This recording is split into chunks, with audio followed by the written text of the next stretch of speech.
भोपाल से प्रस्तुत हैं प्रादेशिक समाचार। नमस्कार, समाचारों के साथ मैं जितेंद्र रघुवंशी। पहले मुख्य समाचार। मुख्यमंत्री शिवराज सिंह चौहान का ऐलान, 11वीं 12वीं की क्लास 26 जुलाई से 50% कैपेसिटी के साथ खोलेंगे। मध्य प्रदेश बोर्ड का 10वीं का रिजल्ट जारी, पहली बार एक भी स्टूडेंट फेल नहीं। केंद्र सरकार ने महंगाई भत्ता 17% से बढ़ाकर 28% किया। प्रधानमंत्री ने देश के खिलाड़ियों से टोक्यो ओलंपिक में बिना दबाव के सर्वश्रेष्ठ प्रदर्शन करने की अपील की है और विधि विरुद्ध सामग्री के ऑनलाइन प्रसारण पर होगी कठोर कार्रवाई। अब समाचार विस्तार से। मुख्यमंत्री श्री शिवराज सिंह चौहान ने कहा है कि कक्षा 11वीं तथा 12वीं के लिए 26 जुलाई से 50% क्षमता के साथ शालाओं का संचालन आरंभ किया जाएगा। शालाएं सप्ताह में 4 दिन लगेंगी। 2 दिन 50% क्षमता का एक बैच आएगा। अगले 2 दिन शेष 50% विद्यार्थियों का दूसरा बैच शाला आएगा। एक सप्ताह तक स्थिति को देखकर कोचिंग संस्थान, महाविद्यालयों को आरंभ करने के संबंध में निर्णय लिया जाएगा। यदि स्थिति सामान्य और नियंत्रण में रहती है तो 15 अगस्त से क्रमबद्ध 9वीं, 10वीं और उसके बाद माध्यमिक और प्राथमिक शालाओं का संचालन आरंभ करने का निर्णय राज्य शासन द्वारा लिया जाएगा। मुख्यमंत्री श्री शिवराज सिंह चौहान ने कहा कि कोरोना की तीसरी लहर की संभावना है, पर वर्तमान में प्रदेश में स्थिति नियंत्रण में है। आज केवल 20 कन्फर्म केस हैं। एक्टिव मरीजों की संख्या मात्र 250 है। राज्य सरकार कोरोना संक्रमण की स्थिति पर निरंतर सजग है। सतर्क रहते हुए शैक्षणिक संस्थानों को खोलने का निर्णय लिया जा रहा है। प्रधानमंत्री नरेंद्र मोदी की अध्यक्षता में कल केंद्रीय मंत्रिमंडल की बैठक संपन्न हुई। सूचना प्रसारण मंत्री अनुराग सिंह ठाकुर ने नई दिल्ली में एक प्रेस वार्ता में केंद्रीय कैबिनेट की बैठक में फैसलों की जानकारी देते हुए बताया कि राष्ट्रीय आयुष मिशन को 1 अप्रैल 2021 से 31 मार्च 2026 तक जारी रखने का निर्णय लिया गया है। इसमें कुल 4,607 करोड़ रुपए खर्च किए जाएंगे। उन्होंने कहा कि देश भर में 12,000 Ayush health and wellness centre स्थापित किए जाएंगे। 6 आयुष कॉलेज और 12 आयुष पोस्ट ग्रेजुएट इंस्टीट्यूट का निर्माण किया जाएगा। वहीं केंद्रीय मंत्रिमंडल ने परिधान, वस्त्रों और मेडअप्स के निर्यात पर राज्य और केंद्रीय करों और लेवी की छूट को भी जारी रखने की मंजूरी दी। उन्होंने कहा कि इस कदम से वैश्विक बाजारों में निर्यात को बढ़ावा मिलेगा। केंद्रीय मंत्री ने बताया कि केंद्रीय मंत्रिमंडल ने 54,618 करोड़ रुपए के निवेश का लाभ उठाने के लिए पशुपालन और डेयरी योजनाओं और विशेष पशुधन पैकेज विभाग के विभिन्न घटकों को संशोधित और दोबारा व्यवस्थित करने को भी मंजूरी प्रदान की है। प्रदेश में 10वीं का रिजल्ट जारी कर दिया गया है। स्कूल शिक्षा और सामान्य प्रशासन राज्य मंत्री इंदर सिंह परमार ने माध्यमिक शिक्षा मंडल में सिंगल क्लिक से रिजल्ट जारी किया। पहली बार 10वीं में एक भी स्टूडेंट फेल नहीं हुआ। 10.5 लाख स्टूडेंट्स ने परीक्षा दी थी। इसमें से 3,56,582 फर्स्ट, 3,97,762 सेकंड और 15,871 छात्र थर्ड डिवीजन पास हुए हैं। हालांकि जो भी बच्चे इस रिजल्ट से खुशी नहीं हैं, वे आगामी परीक्षा में शामिल हो सकेंगे। यह विशेष परीक्षा 1 से 25 सितंबर के बीच आयोजित की जाएगी। नई प्रणाली के तहत 10वीं कक्षा के नियमित स्टूडेंट्स के लिए अर्धवार्षिक और प्री बोर्ड व यूनिट टेस्ट और आंतरिक मूल्यांकन के अंक के आधार पर रिजल्ट तैयार किया गया है। इन परीक्षाओं में उपस्थित न रहने वाले स्टूडेंट्स को 33% अंक देकर पास किया गया। वहीं प्राइवेट स्टूडेंट्स को भी 33% अंक देकर पास किया गया। बोर्ड ने नई प्रणाली की रिजल्ट से असंतुष्ट छात्रों को परीक्षा का विकल्प भी दिया है। यह विशेष परीक्षा 1 से 25 सितंबर के बीच आयोजित की जाएगी। इसके बाद इसमें प्राप्त अंकों के अनुसार उनकी मार्कशीट जारी की जाएगी। इसके लिए माध्यमिक शिक्षा मंडल ने आदेश जारी किए हैं। यानी जिन छात्रों को सरकार के बोर्ड परीक्षा में अंक देने के मूल्यांकन फार्मूले पर भरोसा नहीं है, वे परीक्षा की तैयारी शुरू कर सकते हैं। इसके लिए छात्रों को 1 अगस्त से 10 अगस्त तक ऑनलाइन रजिस्ट्रेशन कराना अनिवार्य होगा। मुख्यमंत्री श्री शिवराज सिंह चौहान ने लाडली भांजियों और प्रिय भांजों को बधाई देते हुए कहा है कि कोरोना संक्रमण के कारण रेगुलर परीक्षाओं में व्यवधान आया। मुझे चिंता थी कि आपका साल खराब ना हो।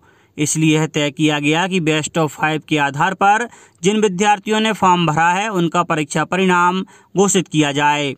जिन विद्यार्थियों ने फॉर्म भरे, आज उनका परीक्षा परिणाम घोषित हो गया। मैं आपके उज्ज्वल भविष्य की कामना करता हूँ। आप आगे प्रगति करते रहें, लगातार आगे बढ़ें। भगवान के चरणों में यही मेरी प्रार्थना है। मुख्यमंत्री श्री चौहान ने माध्यमिक शिक्षा मंडल द्वारा जारी वर्ष 2021 के हाई स्कूल परीक्षा परिणाम पर विद्यार्थियों के लिए अपने संदेश में यह बात कही। देश के कई हिस्सों में विशेष रूप से सार्वजनिक परिवहन और पर्वतीय पर्यटन स्थानों पर कोविड दिशा निर्देशों का उल्लंघन किया जा रहा है। इसे देखते हुए केंद्र सरकार ने राज्यों और जिला प्रशासन को भीड़ भाड़ वाले स्थानों पर कोविड मानकों का पालन सुनिश्चित करने के लिए सख्त निर्देश जारी करने को कहा है। राज्यों के मुख्य सचिवों को लिखे पत्र में केंद्रीय गृह सचिव अजय भल्ला ने कहा कि कोविड मानकों का सख्ती से पालन कराने में किसी तरह की कोताही के लिए संबंधित अधिकारी जिम्मेदार होंगे। उन्होंने कहा, बाजार में भारी भीड़ उमड़ रही है, सुरक्षित दूरी के नियमों का उल्लंघन हो रहा है। उन्होंने कहा कि दुकानों, मॉल, बाजारों, रेस्तरां, मंडियों, बस स्टेशनों, रेलवे स्टेशनों, सार्वजनिक पार्कों, मैरिज हॉल और खेल परिसरों सहित सभी भीड़ भाड़ वाले स्थानों में कोविड अनुकूल व्यवहार सुनिश्चित करने के लिए संबंधित अधिकारियों को जिम्मेदार बनाया जाएगा। राज्य के विभिन्न जिलों में कोविड-19 संक्रमण की दर में कमी को दृष्टिगत रखते हुए कोरोना कर्फ्यू के प्रतिबंधों के संबंध में जारी पूर्व आदेशों को अधिक्रमित करते हुए गृह विभाग ने नवीन दिशा निर्देश जारी किए हैं। यह निर्देश तत्काल प्रभाव से प्रभावशील होंगे। सभी सामाजिक, राजनीतिक, खेल, मनोरंजन, सांस्कृतिक, धार्मिक आयोजन, मेले आदि जिनमें जनसमूह एकत्र होता है प्रतिबंधित रहेंगे। स्कूल एवं कॉलेज खोले जाने के संबंध में संबंधित विभागों द्वारा पृथक से आदेश जारी किए जा रहे हैं। तत्संबंधी आदेश जारी होने तक स्कूल एवं कॉलेज बंद रहेंगे। समस्त कोचिंग संस्थान बंद रहेंगे। ऑनलाइन क्लासेस चल सकेंगी। प्रशिक्षण कार्यक्रम हॉल की 50% क्षमता की सीमा तक संचालित किए जा सकेंगे। सभी धार्मिक पूजा स्थल खुल सकेंगे, किंतु एक समय में 6 से अधिक व्यक्ति उपस्थित नहीं रह सकेंगे तथा उपस्थित जनों को कोविड प्रोटोकॉल का पालन करना बंधनकारी होगा। समस्त प्रकार की दुकानें, व्यावसायिक प्रतिष्ठान, निजी कार्यालय, शॉपिंग मॉल, जिम अपने नियत समय तक खुल सकेंगे। सिनेमा घर एवं थिएटर कुल क्षमता के 50% की सीमा तक संचालित किए जा सकेंगे। सिनेमा घर संचालक को कोविड-19 प्रोटोकॉल का पालन सुनिश्चित कराना होगा। मोदी सरकार ने बढ़ती महंगाई और कोरोना महामारी के बीच केंद्रीय कर्मचारियों को बड़ा तोहफा दिया है। सरकार ने केंद्रीय कर्मचारियों का महंगाई भत्ता यानी डीए 17% से बढ़ाकर 28% कर दिया है। इसका फ़ायदा 1 जुलाई 2021 से ही मिलेगा। Cabinet committee of economics affair ने बुधवार को इस फैसले पर मोहर लगा दी। सरकार के इस फैसले से 50 लाख से ज़्यादा केंद्रीय कर्मचारियों और 61 लाख पेंशनर्स को फ़ायदा होगा। इसके लिए सरकार लगभग 34,401 करोड़ रुपए खर्च करेगी। इससे पहले कोरोना महामारी के कारण कर्मचारियों और पेंशनर्स का डीए बढ़ाने पर जून 2021 तक रोक लगाई गई थी। ऐसे में ताज़ा फैसले से उन्हें फ़ायदा होगा। केंद्र सरकार के कर्मचारियों और पेंशनर्स को डीए की 3 किस्तें मिलनी बाकी हैं। ये किस्तें 1 जनवरी 2020, 1 जुलाई 2020 और 1 जनवरी 2021 को दी जाना थीं। प्रधानमंत्री नरेंद्र मोदी ने टोक्यो ओलंपिक में भाग लेने वाले खिलाड़ियों से कहा है कि उन्हें जीतने का दबाव लेकर नहीं खेलना है, बल्कि इसे एक अवसर के रूप में लेते हुए अपना सर्वश्रेष्ठ प्रदर्शन करना है। टोक्यो रवाना होने वाले दल में शामिल ओलंपिक खिलाड़ियों को संबोधित करते हुए श्री मोदी ने कहा कि पहली बार इतनी बड़ी संख्या में खिलाड़ियों ने ओलंपिक के लिए क्वालिफाई किया है। श्री मोदी ने कहा कि हमने खिलाड़ियों को अच्छे प्रशिक्षण शिविर और बेहतर उपकरण देने के प्रयास किए हैं। प्रधानमंत्री ने खिलाड़ियों से कहा कि वे सभी इस बात के साक्षी हैं कि देश एक नई सोच और अप्रोच के साथ हर खिलाड़ी के साथ खड़ा है। इस दौरान प्रधानमंत्री ने चुनिंदा खिलाड़ियों से उनके संघर्ष के बारे में बात की और उन्हें चुनौतियों को मात देते हुए लगातार आगे बढ़ने की सलाह दी। श्री मोदी ने सभी खिलाड़ियों को 135 करोड़ देशवासियों की ओर से खेलों के लिए शुभकामनाएं दी।